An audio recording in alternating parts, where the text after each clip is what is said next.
Hello students, welcome to my YouTube channel. तो बच्चों, आज की इस वीडियो में करने वाले हैं हम क्लास 6 की मैथ एक्सरसाइज 8.2 न्यू बुक के अकॉर्डिंग, और क्वेश्चन 3 है ये बच्चों। ठीक है, तो क्वेश्चन 3 है, देखिए बच्चों हमारा क्या है। दशमलव का प्रयोग कर सेंटीमीटर में करिए। हमें क्या करना है बच्चों, हमें दशमलव का प्रयोग करके इसे सेंटीमीटर में लिखना है। हमारे पास कुछ क्वेश्चन है हमारे सामने जो हमें मिलीमीटर में दिए गए हैं। ठीक है, मिलीलीटर में। देखिए ये ना मिमी लिखा हुआ है आपके बुक में 5 मिमी। मिमी को मैंने mm लिख दिया है। ठीक है, तो आप समझ जाना कि mm का मतलब क्या है, मिमी। ठीक है, तो बच्चों देखो, आ, हम जानते हैं कि जो 1 mm होता है ना हमारा, एक mm, इसमें हमारा किसके बराबर होता है 1 mm? 1/10 के सेंटीमीटर के बराबर होता है। ठीक है, जो 1 mm होता है हमारा वो 1/10 सेंटीमीटर के बराबर होता है। समझ में आ गया? तो इसी चीज का यूज करके बच्चों इसको हम करेंगे। ठीक है, तो 10, अगर हम 10 mm का निकालेंगे तो 10 mm में हमारा कितना सेंटीमीटर होगा? 10 mm में हमारा 1 सेंटीमीटर होगा। ठीक है, 10 mm में हमारा 1 सेंटीमीटर होगा। तो बच्चों देखो, इसी चीज का यूज करके हम इस क्वेश्चन को सॉल्व करेंगे। अब 1 mm में 1/10 सेंटीमीटर होता तो 5 mm में कितना होगा? हम 5/10 कर देंगे, 5 से भाग कर देंगे 10 को। ठीक है, 5/10 कर देंगे। 1 mm में 1/10 सेंटीमीटर होता है तो 5 mm में 5/10 होगा सेंटीमीटर। ठीक है, अब इसी को हम क्या करेंगे बच्चों, दशमलव रूप में भी हमें लिखना है। ठीक है, 5 mm में 5/10 सेंटीमीटर होता है, पर हमें क्या है, सेंटीमीटर दशमलव का प्रयोग करके हमें आंसर देना है। तो हम इसको क्या करेंगे बच्चों, अब हम दशमलव रूप में भी लिखेंगे। तो देखिए, 5 में हमारा 1 0 है तो हम 1 अंक बाद दशमलव लगा देंगे। ठीक है, हमने लिखा 5, 1 0 है तो 1 अंक बाद हमने दशमलव लगा दिया। अब आगे हम 0 लगा देंगे तो हमारा आंसर हो जाएगा 0.5 सेंटीमीटर। ठीक है, सेंटीमीटर में आंसर देना तो हमने सेंटीमीटर लिख दिया। मैंने इंग्लिश में लिखा है, आप इसको सेम ही हिंदी में भी लिख सकते हो। ठीक है, अब देखिए यहाँ पे है 60 mm, तो इसमें भी हम वही करेंगे। 60 को 10 से क्या करेंगे बच्चों, हम भाग कर देंगे तो हमारा ये हो जाएगा 60/10 सेंटीमीटर। अब इसको हमें दशमलव का रूप देना है तो हम क्या करेंगे, देखिए हमने पहले लिख लिया यहाँ पे 60। ठीक है, नीचे 1 0 है तो 1 अंक बाद हम दशमलव लगाएंगे यहाँ पे, तो यहाँ पे हो जाएगा 6.0 हो जाएगा। ठीक है बच्चों, तो 6.0 का मतलब 6 ही होगा, क्योंकि पॉइंट के बाद, दशमलव के बाद 0 आ रहा है तो इसकी कोई वैल्यू नहीं है। ठीक है, इसकी कोई वैल्यू नहीं, दशमलव के बाद 0 आ रहा है तो ये हमारा 6 ही माना जाएगा। ठीक है, तो इसको हम लिख सकते हैं 6 सेंटीमीटर। ठीक है, इसी तरीके से हमारा देखिए ये है, नेक्स्ट हमारा है 164 mm। ठीक है बच्चों, तो 164 mm को हम कैसे लिखेंगे, देखिए ये हम लिख सकते हैं 160। ठीक है, प्लस में 4 और बटे में हम कर देंगे 10। ठीक है, इस तरीके से हम लिख सकते हैं इसको। 160 बटे में 4, 160, 164 के हमने क्या कर दिए, टुकड़े कर दिए। ठीक है बच्चों, 164 के हमने क्या किए, टुकड़े कर दिए। अब हमने इसको इस तरीके से लिख दिया।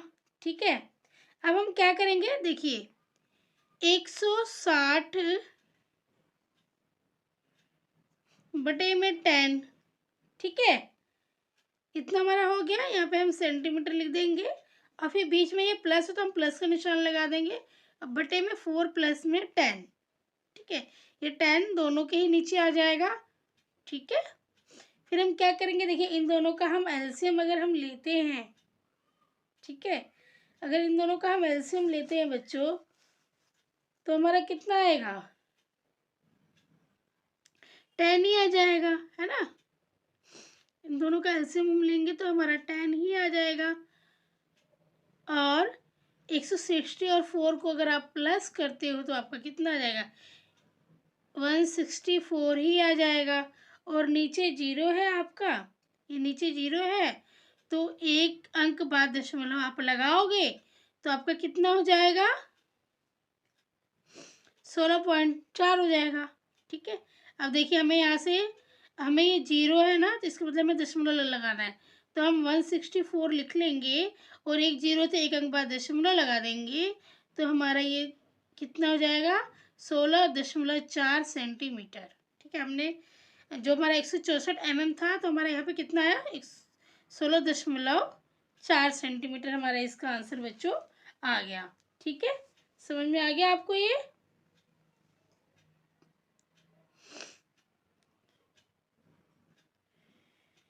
एक तो मैंने इसको इस तरीके से किया है बच्चों, मैंने जैसे एलसीएम ले लिया और फिर ऊपर नीचे वाले से भाग किया और ऊपर वाले से गुणा करके ऐसे लिख दिया। ठीक है, एक तो ये भी तरीका, और एक तरीका ये भी है इसको करने का कि आप, मैं सेकंड दूसरा तरीका भी बता देती हूँ। देखिए जैसे कि यहाँ पे 10 था, 160 बटे में 10 था। ठीक है, तो 10 नीचे एक जीरो है, तो एक आप क्या करोगे, यहाँ पे इस जीरो के बदले यहाँ पे दशमलव लगा दोगे। ठीक है, तो यहाँ पे एक जीरो है, तो हम क्या करेंगे बच्चों, हम क्या करेंगे, देखिए हमने लिखा 160, अब इस जीरो का आप यहाँ पे दशमलव लगाओगे तो 16.0 बन जाएगा ये, है ना, 16.0, फिर उसकी कोई वैल्यू नहीं रह जाएगी। अगर मैं 16.0 लिखती हूँ, इस 10 हटा दिया मैंने, ये 10 हटा दिया मैंने यहाँ से, तो इसका मतलब मैंने यहाँ दशमलव लगाया, तो 16.0 इसका मतलब क्या हुआ, 16 ही हुआ, है ना। दशमलव जीरो की कोई, दशमलव बाद जीरो है तो कोई वैल्यू नहीं है इसकी, तो हम इसको 16 ही रहने देंगे। ठीक है, ओके। और ये सेंटीमीटर प्लस में, अब 4 के नीचे 10 है, तो मैं इसको 4, अब जीरो हटाने का, मैं इसके आगे दशमलव लगा दूंगी, तो हमारा ये हट जाएगा 10। ठीक है, तो देखिए यहाँ पे हम 0.4 इसको लिख सकते हैं, 0.4 लिख लिया। अब आप इन दोनों को जब प्लस करोगे ना, तो देखिए आपका कितना आता है, ये हमारा 16 है और ये हमारा 0.4 है। तो देखिए यहाँ पे इसके साथ दशमलव नहीं, तो हम यहाँ पे इसको 0 0 कर लेंगे, एक ही जीरो लगाइए आप, और ये 0.4, तो दशमलव जगह पे दशमलव, 0 और 4 यहाँ लिखेंगे हम, और इस तरीके से प्लस करेंगे, तो 4 का 4 आ गया, पॉइंट का पॉइंट आ गया, 6 का 6 आ गया और 1 का 1 आ गया। 16.4 तभी भी आंसर आ रहा है, और पहले भी इसका 16.4 ही आंसर आया था, हमने दूसरे तरीके से किया था। तो ठीक है, तो आप किसी भी तरीके से कर लीजिए, आंसर आपका इतना ही आएगा, 16.4 सेंटीमीटर।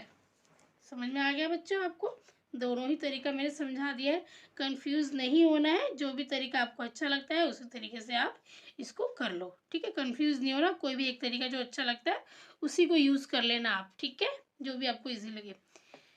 ठीक है बच्चों, तो अब जो हमारा है डी है पार्ट, इसका डी पार्ट हमारा जो है वो देखिए 9 तो पहले से ही हमारा सेंटीमीटर में दिया हुआ है बच्चों, हमारा जो 8 है वो mm है।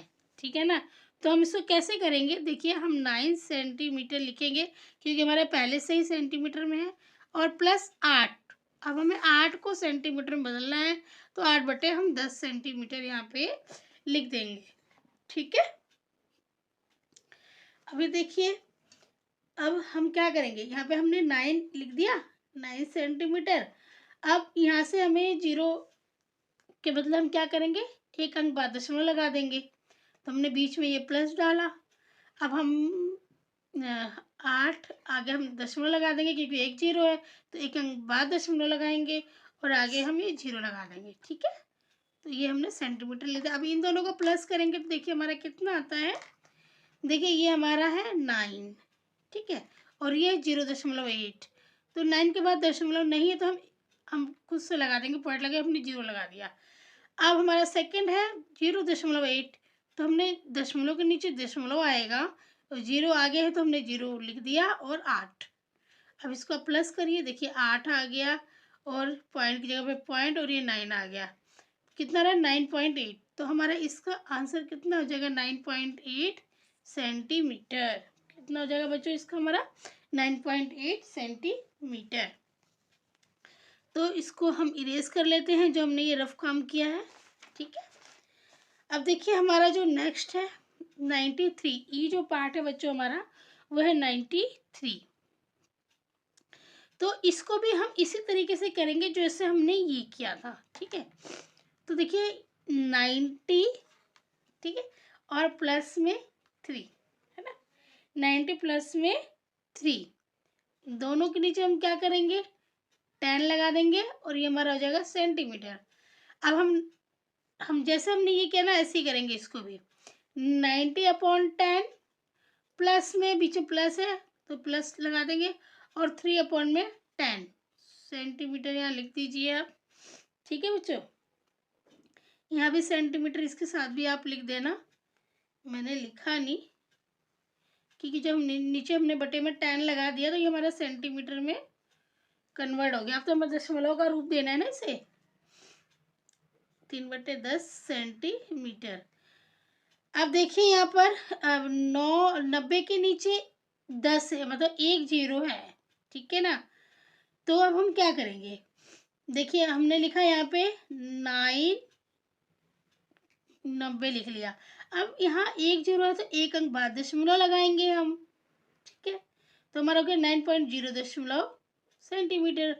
प्लस में यहाँ पे 3/10 है तो हमने लिखा 3 और 1 0 है तो एक अंक बाद दशमलव लगाया, आगे हमने 0 लिख दिया, 0.3। ये 0 थोड़ा अच्छा लगता है बोलने में भी और देखने में भी कि इसलिए हम आगे 0 लगा देते हैं, 0.3। अब ये सेंटीमीटर हो गया। ठीक है, अब देखिए यहाँ पर हम इन दोनों को प्लस करते हैं, हमारा था 9.0, ये फिर 0.3, अब इनको प्लस करिए, 3 का 3 आएगा पॉइंट और 9 का 9 आ जाएगा, तो 9.3 आंसर आ गया बच्चों हमारा इसका। तो देखिए ये 9.3 सेंटीमीटर, इस तरीके से आप इसको कर सकते हो। ठीक है बच्चों,